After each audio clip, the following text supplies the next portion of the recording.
Katika mashauri yanayowakabili watuhumiwa hao ambao ni wanachama wa Chama cha Demokrasia na Maendeleo Chadema pamoja na katibu wa chama hicho kanda ya Serengeti Bwana Jackson Mnyawami, ambapo watuhumiwa watatu wanakabiliwa na shtaka la kupanga kufanya kosa la ugaidi, huku wengine 14 wakikabiliwa na kosa la kula njama za kufanya kosa la ugaidi. Kesi hiyo ilitajwa kwa mara ya kwanza tarehe 24 mwezi wa 7 mwaka 2026 na kisha kutajwa kwa mara ya pili tarehe 4 mwezi wa 8 mwaka 2026.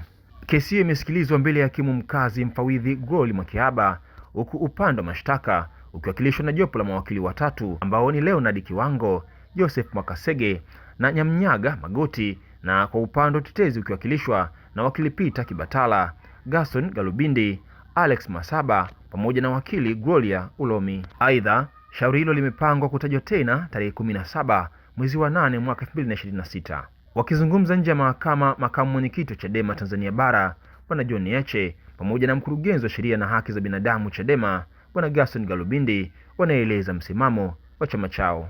Sisi kama chama na kama viongozi wetu, kama mlivyoona, tutapeleka nguvu zote tulizonazo za kisheria. Ndio maana hapa wamekuja mawakili 4 katika kuhakikisha watu wetu wanapata haki inayostahili.